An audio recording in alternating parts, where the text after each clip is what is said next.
Et salut à tous, c'est Drax, on se retrouve aujourd'hui pour ma critique de l'épisode 3 de la série Marvel WandaVision.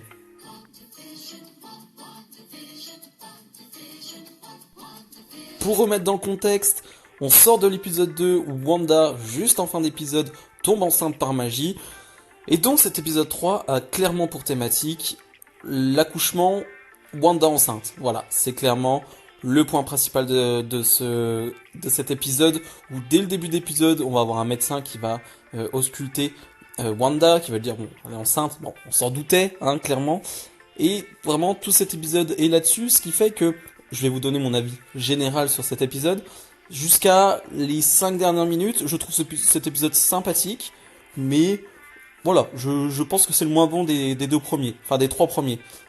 Par contre, sur les 5 dernières minutes, et là on va revenir dessus, là je fais ok, il est peut-être un poil au-dessus des trois autres, c'est celui qui est au-dessus des trois, parce que la tension qu'il y a sur la fin, on y reviendra, c'est quand même assez incroyable, et voilà, ça fait passer un peu cet épisode qui est sympathique, encore une fois, qui passe bien, mais je trouve qu'il y a un peu trop de longueur, notamment sur une scène avec Géraldine, qui va amener à quelque chose, qui va mener sur quelque chose, mais qui, je trouve, un peu trop longue, le moment où Géraldine est dans le salon avec Wanda. Voilà, je trouve cette scène un poil long, mais je comprends la longueur vu ce qui va se passer ensuite. Alors, comme sur la fin de l'épisode 2, on est repassé en couleur sur un format 4 tiers, donc ce qui fait qu'on a les bandes noires sur les côtés, et on est dans les années 70. Clairement, on voit par rapport aux tenues, par rapport au décor, on est dans les années 70. Donc le truc de un épisode, on gagne 10 ans à chaque fois,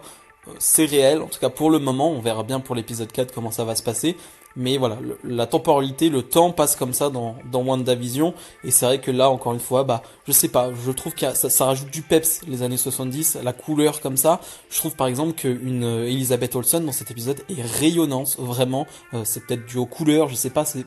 Bref, je trouvais que sur les deux premiers épisodes, Paul Bettany était incroyable et c'était lui limite qui était au-dessus du lot.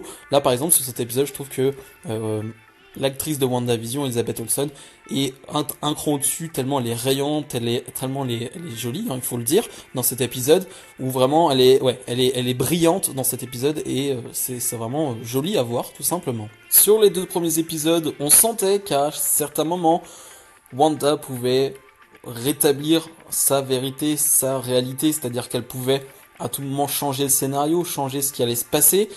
Et là, clairement, le fait qu'elle ait des contractions, par exemple, va avoir une incidence sur le monde qu'elle s'est créée, en tout cas dans le monde où elle est. C'est-à-dire qu'à chaque contraction, par exemple, il va y avoir des problèmes dans sa maison, ça va être le bordel, ça va être le bordel aussi chez les voisins, ça va se répercuter sur toute la ville. Donc clairement, on nous montre bien à l'image que c'est le monde de WandaVision, de Wanda et Vision et surtout de Wanda, c'est-à-dire que chaque chose qu'elle va faire a une répercussion et c'est elle qui contrôle ce monde clairement. On s'en doutait, hein, il n'y avait pas de doute là-dessus, mais là on nous le montre, on nous montre clairement et ça va foutre un bordel jusqu'à la fin de l'épisode.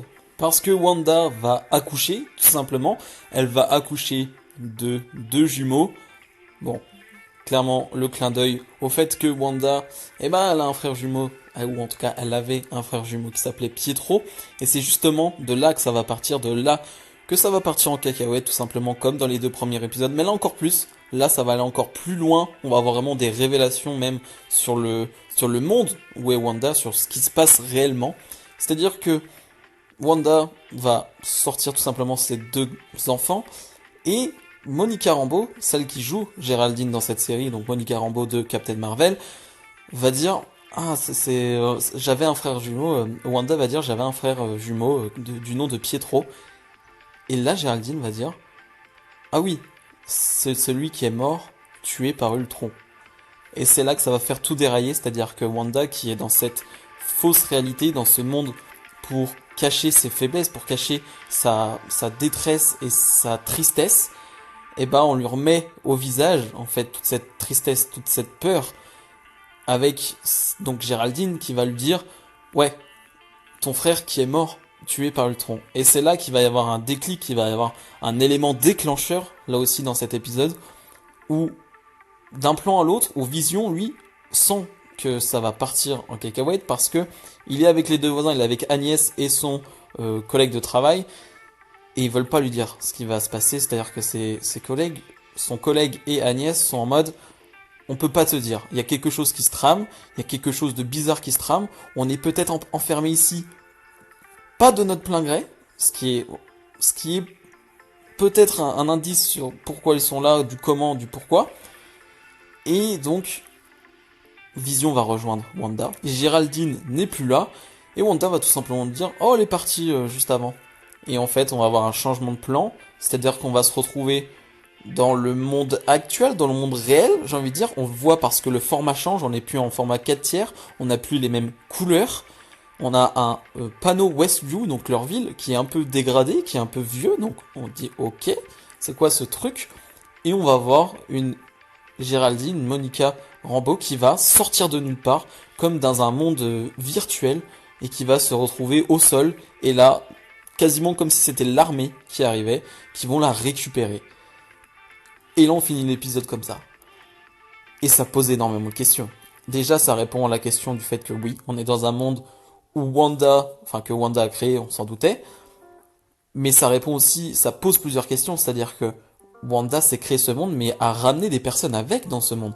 Parce qu'on se rend bien compte que dans ce monde-là, du coup, elle était bien là, Monica Rambeau. Elle était bien présente. Ce n'était pas l'imagination, par exemple, de Wanda. Elle était bien dans ce monde.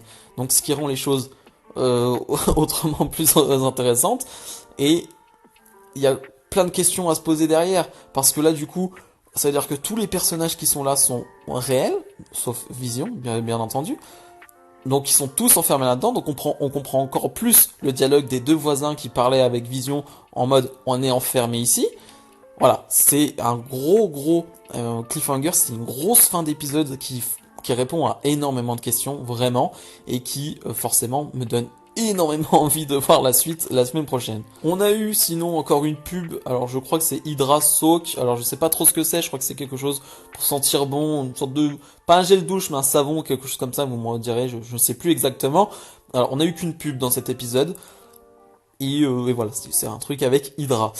Mais bref, en tout cas cet épisode m'a vraiment plu, en tout cas sur cette fin qui répond à énormément de questions, qui en pose beaucoup d'autres, et ça donne envie de voir la suite, ça donne envie de voir où on va aller. Alors la semaine prochaine, normalement, on devrait être dans les années 80, peut-être du coup avec les fils de Wanda qui vont être plus grands, avec d'autres réponses à nos questions. Mais en tout cas, ouais, c'était un vrai bon épisode avec une fin qui pète tout simplement.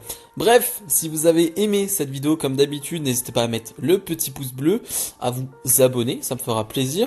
Nous, bien évidemment, on se retrouve dès la semaine prochaine pour l'épisode 4 de WandaVision que j'attends énormément. Donc je vous dis à la semaine prochaine. Salut, salut!